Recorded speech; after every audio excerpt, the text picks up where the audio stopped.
Sumber yang selanjutnya ternyata ada lagi kalsium silika yang langsung gitu kan. Jadi dia satu bahan langsung ada kalsium, langsung ada silikanya. Namanya adalah semen. Nah, menurut penelitian, kandungan dari semen, ya kandungan semen ada tulisannya Portland semen. Jadi Portland semen itu misalnya 3 roda itu Portland semen. Kemudian apa lagi? Semen kon, ya semen kon itu juga Portland semen. Kemudian semen Gresik, nah itu juga Portland semen. Di dalam penelitian orang ternyata di dalam Portland semen itu memiliki kandungan trikalsium silikat atau 3CaO SiO2 sebesar 55%. Sudah, ini ada tabelnya, ini sesuai dengan penelitian. Ya, jadi trikalsium silikat, jadi trikalsium silikat ya berarti 3. Jadi kalsiumnya itu ada 3. Trikalsium silikat itu kandungannya 55% dari berat semennya. Jadi kalau Anda punya 1 kg semen itu berisikan sebanyak 55% trikalsium silikat. Kemudian unsur yang kedua namanya dikalsium silikat. Tadi kan trikalsium silikat berarti kalsiumnya ada 3. Nah sekarang dikalsium silikat. Di, ya mono, di, tri, ya tidak? Berarti di berapa? Di berapa? 2. Kan mono, di, kan mono, di, dan tri. Nah, di kalsium silikat berarti kalsiumnya ada 2. Nah, itu memiliki kandungan 18% di dalam semen. Nah, jadi total-totalan itu kandungan kalsium silika yang ada di dalam semen itu 55 tambah 18 berapa? 73. Nah, segitu kandungan kalsium silikanya di dalam semen. Dalam per kilo Pak? Itu pokoknya terserah mau per kilo, mau per 100 kilo itu pokoknya 73% kalsium silika. 1 kilo kan tetap aja 73%. 100 kilo tetap aja 73%. Nah cuman ada lagi yang selanjutnya ternyata ada lagi kandungan. Kandungannya namanya trikalsium aluminat. Nah jadi ada kandungan kalsium aluminium sebesar 10%.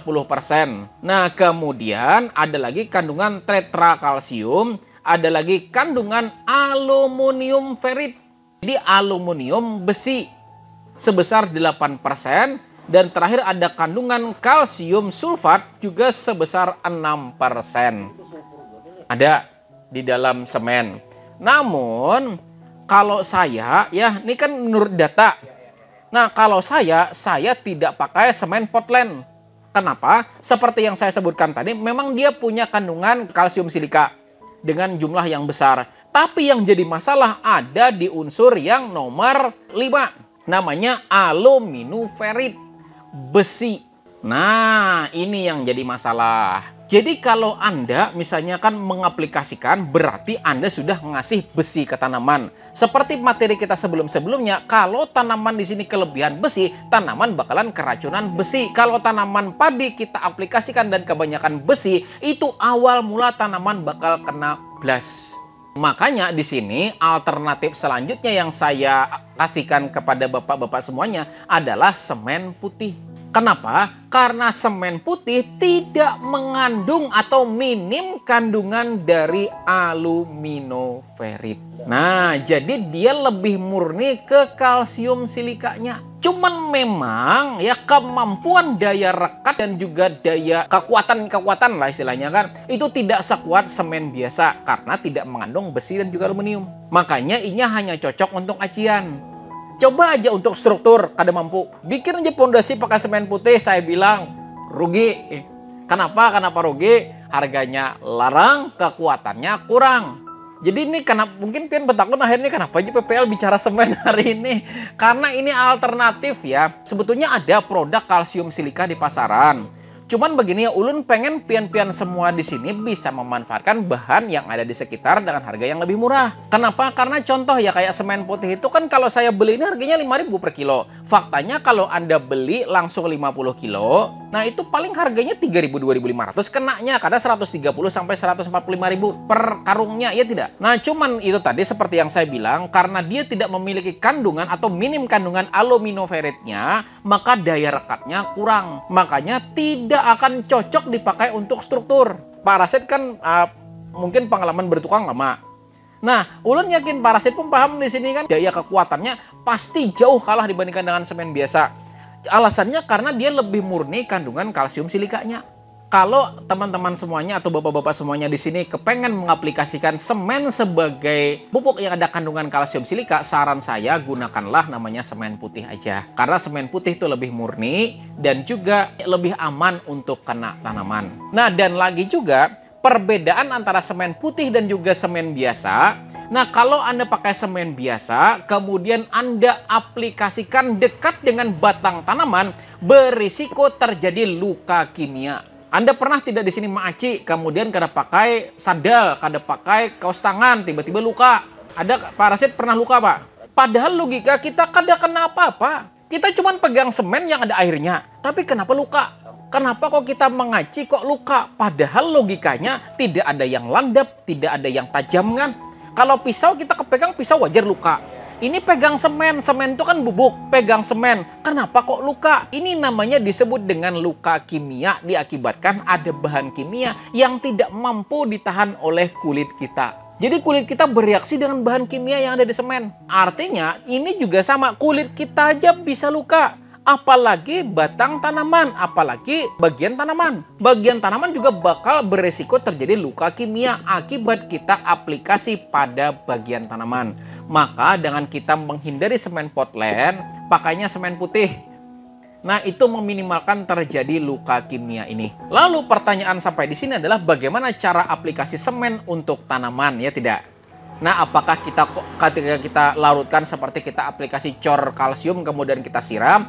Jawabannya jawabannya boleh seperti itu. Tapi kalau misalnya kita menggunakan metode seperti itu, di mana misalnya kita ambil sebanyak 1 liter air, kemudian kita larutkan sebanyak misalnya kan setengah sendok atau bahkan 1 sendok semen. Kemudian kita aduk-aduk, kemudian langsung cor ke bagian perakaran, dan itu dilakukan secara terus-menerus seminggu sekali. Ulun yakin karena tanah Anda kara. Kenapa? Karena tanah Anda jadi beton. Maka caranya adalah silakan Anda ambil dulu air sebanyak 1 liter. Artinya kan ini 1 liter ya. Perkara nanti mau tambah jadi 10 liter atau 100 liter boleh. Silakan. Nah, silakan Anda ambil sebanyak 1 liter air, kemudian tambahkan sebanyak 1-2%. Artinya kalau Anda punya 1 liter itu tambahkan sekitar 20 gram untuk penambahan silika dalam porsi yang kecil, lalu biarkan selama 24 jam. Nah, setelah dibiarkan selama 24 jam, itu nanti pasti akan terpisah kandungan semen dan juga air. Silakan kemudian setelah 24 jam kemudian ambil air bagian atas. Nah, semennya silahkan ditinggal di sana. Lalu Anda bertanya lagi, berarti kalau ditinggal putihnya tidak dipakai dong? Sebaiknya tidak, untuk menghindari luka fisiologis tadi. Nah, kayak gitu ya. Itu semen putih. Semen putih aja sebetulnya saran saya itu dilakukan pengendapan dulu.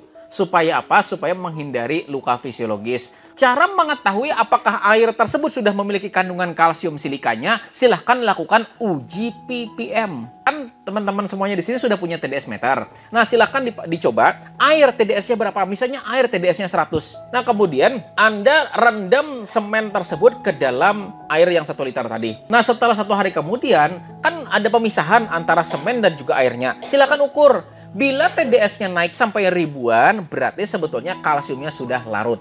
Kan begitu aja sebenarnya sederhananya. Nah, berarti sebetulnya air tersebut sudah ada kandungan tertentunya di dalam sana. Langsung tadi boleh tidak? Sebetulnya boleh aja, cuman jangan terlalu sering. Dan sebaiknya juga hindari aplikasi langsung ke bagian tanaman.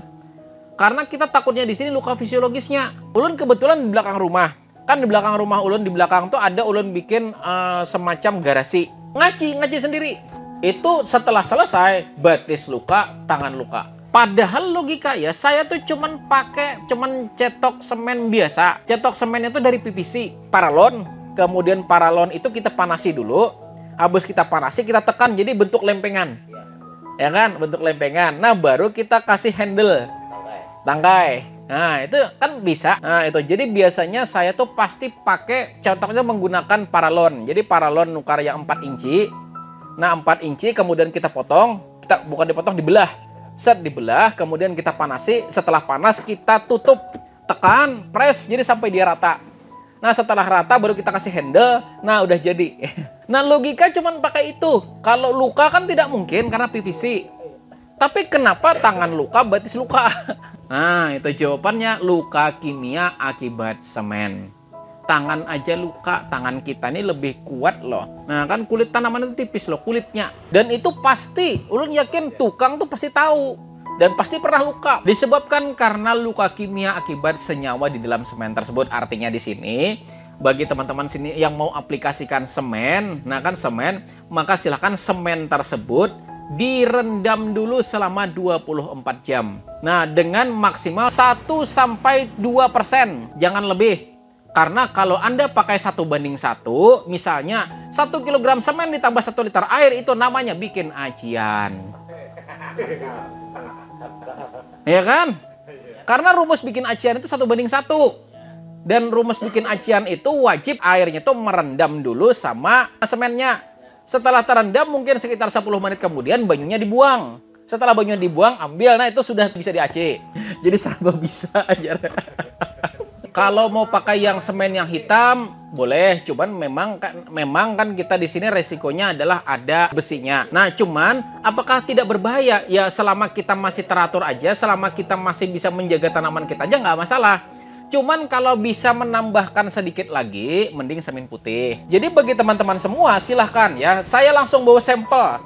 Jadi kita di sini tuh sebetulnya yang namanya kita pelatihan di sini nggak boleh cuman sekedar teori aja. Jadi saya bawa ini semen biasa, ini semen putih. Secara bentuk sama. Nah, secara kelarutan sama. Tapi di sini secara kandungan berbeda, ini semen biasa, ini semen putih. Setelah ini kita akan mencoba berapa pH dan ppm yang akan dihasilkan dengan penambahan semen. Ya, karena tadi seperti yang saya bilang, yang namanya silika dapat meningkatkan pH. Nah, jadi kita di sini silahkan bantu saya nanti ambil air. Jadi kita minta seliter, kemudian kita coba ya, kita coba ukurkan dulu menggunakan pH meter. Nah, berapa pH air galon. Nah, setelah itu kita tambahkan ini, kemudian kita aduk, kita diamkan selama 10-15 menit. Nah, setelah 10-15 menit kita lihat ada tidak kenaikan pH. Kalau Anda berarti larutan tersebut ternyata juga akan mampu menaikkan pH Anda.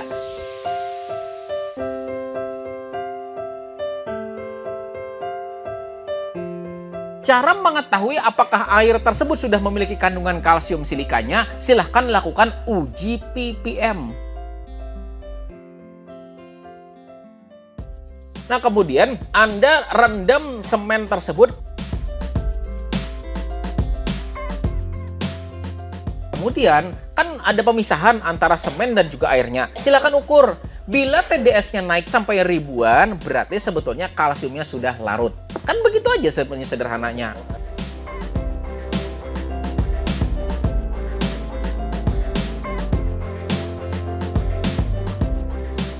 Yang namanya silika dapat meningkatkan pH. Kita coba ukurkan dulu menggunakan pH meter. Nah, berapa pH air galon? Nah, setelah itu kita tambahkan ini, kemudian kita aduk, kita diamkan selama 10-15 menit. Nah, setelah 10-15 menit, kita lihat ada tidak kenaikan pH. Kalau Anda berarti larutan tersebut ternyata juga akan mampu menaikkan pH Anda.